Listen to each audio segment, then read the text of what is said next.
Le Grand Matin Sud Radio, 7h-10h. Patrick Rogier. Il est 7h41. Sud Radio vous explique. Il y a eu hier un chiffre très important pour notre pays. La chute libre de la natalité. Pour la première fois, il y a eu en 2025 plus de décès, 651 000, que de naissances, 645 000 naissances. Et l'indice de fécondité qui s'effondre. Alors pour en parler, nous sommes avec Alexandra Monet, spécialiste de la famille. Bonjour. Bonjour. Merci d'être avec nous. Alors, vous menez des enquêtes pour savoir pourquoi, et puis ensuite les conséquences. Vous rencontrez par exemple des gens qui sont en âge d'avoir des enfants.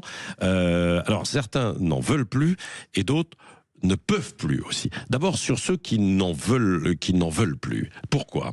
Alors sur ceux qui n'en veulent plus, il y a plusieurs raisons. Alors déjà, c'est ceux qui n'en veulent plus, ça reste quand même épisodique. C'est-à-dire que dans la majeure partie des cas, les gens veulent encore des enfants. On a un taux de désir d'enfant en France qui est supérieur à 2 enfants par famille. Donc ça reste quand même important. Mais donc oui, effectivement, sur ceux qui ne veulent plus, il y a l'éco-anxiété, bien évidemment, parce que c'est quelque chose qui touche notre génération. Il y a le retour des guerres.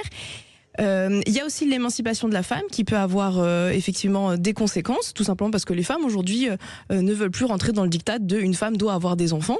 Elles ne veulent plus aussi être le seul parent qui s'occupe des enfants, parce qu'aujourd'hui une mère en tout cas est encore celle qui s'occupe 4 fois plus des enfants que les pères, même si les pères prennent de plus en plus de place. Et ensuite, je dirais que il y a quelque chose qui a à faire un peu à notre génération, qui est le fait de ne pas vouloir de contraintes. On ne veut pas se rajouter de contraintes, on veut d'abord penser à soi. Ce qui est une bonne chose à certains égards, mais qui effectivement a un impact direct sur la natalité. Les réseaux sociaux, j'entendais une de vos collègues il n'y a pas longtemps parler de l'impact aussi des réseaux sociaux et de la numérisation sur notre génération. Donc tout ça fait qu'effectivement, aujourd'hui, on a une part de notre génération qui ne veut plus d'enfants. Oui, c'est ça. Vous dites que globalement, les jeunes voudraient 2 enfants à peu près par 2,2 pour être exact. 2,2, voilà. Alors que finalement, l'indice est tombé à la moyenne, 1,56 enfants. Exactement. Là aujourd'hui par femme en âge de procréer. Alors il y en a qui ne peuvent plus aussi, puisque je disais. Exactement, il y a des familles, et c'est surtout là le point le plus important, et le point sur lequel on pourrait agir collectivement, c'est le fait d'aider les familles qui voudraient avoir des enfants, ou les jeunes couples qui veulent avoir des enfants mais qui ne peuvent plus. Là on a deux causes qui reviennent majoritairement. La première, c'est le pouvoir d'achat, dans lequel je rentre l'énorme sujet du logement. Une enquête est sortie hier d'un économiste canadien qui a étudié les États-Unis entre les années 90 et 2020, qui disait que la hausse des loyers aux États-Unis a causé directement une baisse de 11% de la natalité. Ce qui est vraiment énorme. Donc on a ce premier point sur le pouvoir d'achat et le logement, et on a un deuxième point aussi très important qui est la conciliation vie professionnelle vie personnelle, puisqu'aujourd'hui on a un système notamment dans le travail, dans le secteur de l'entreprise, qui fait que c'est très difficile encore pour des parents qui ont envie de s'investir dans leur vie familiale d'avoir une carrière à côté. Donc ces 2 points font que aujourd'hui il y a beaucoup de familles qui réfléchissent à 2 fois, beaucoup de jeunes couples qui réfléchissent à 2 fois avant d'avoir un enfant.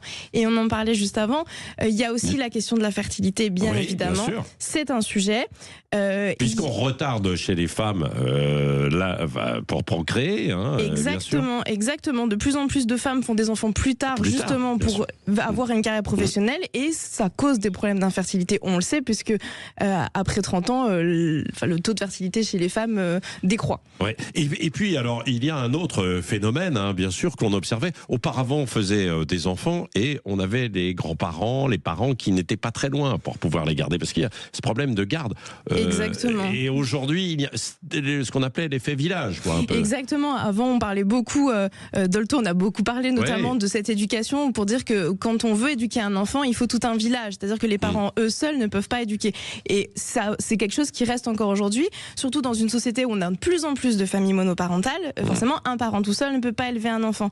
Et le souci, c'est qu'on est dans une société qui est de plus en plus morcelée, où les jeunes sont de plus en plus éloignés de leur famille, ou aussi parce que leurs parents ne veulent plus. C'est aussi, ça arrive souvent. Les parents ne veulent pas forcément, une fois à la retraite, s'occuper des petits enfants parce qu'ils ont envie de profiter de leur retraite. Et donc, c'est effectivement aussi une cause, c'est-à-dire que pour aujourd'hui élever un enfant, ça reste difficile, et les moyens de garde sont effectivement assez pauvres. Ouais. Alors, je vais juste préciser quelque chose. Quand on dit qu'on manque de places de garde, c'est pas forcément vrai. On manque de professionnels. De professionnels, c'est vrai. Exactement, c'est surtout ça. Il y a des places de garde qui existent, des places de crèche notamment, mais qui sont fermées. À Paris, c'est plus de 3000 places de crèche qui existent, mais qui sont fermées par manque de professionnels. Ah ouais. Donc il est là le vrai problème. Il faut qu'on forme plus de professionnels. Oui, bien sûr.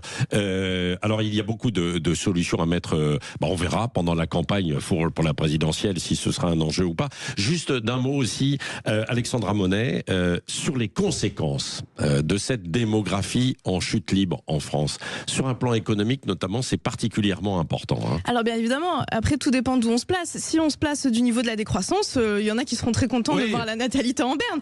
Mais aujourd'hui, on va dire que ce n'est pas le discours politique qui est en faveur. Et donc, forcément, il va falloir qu'on fasse des choix. Si on veut maintenir notre système social d'un côté et si on veut maintenir notre croissance de l'autre, il va falloir qu'on trouve des solutions pour essayer d'enrayer cette baisse de la natalité. Ça passe effectivement par potentiellement un recul de l'âge de retraite, ça passe aussi par potentiellement une immigration choisie pour les métiers en tension, mais il va falloir y réfléchir. Oui, beaucoup de conséquences. En tout cas, c'est un sujet important. Vous avez le sentiment qu'aujourd'hui, dans la société française, on en parle, on s'en empare ou pas? Parce que c'était souvent un sujet de laisser de côté la démographie et la natalité. En fait, si on parle de la natalité sous l'angle de la démographie, ça va pas intéresser les Français parce que les Français ne font pas d'enfants pour un problème démographique. Je pense que personne ne le fera.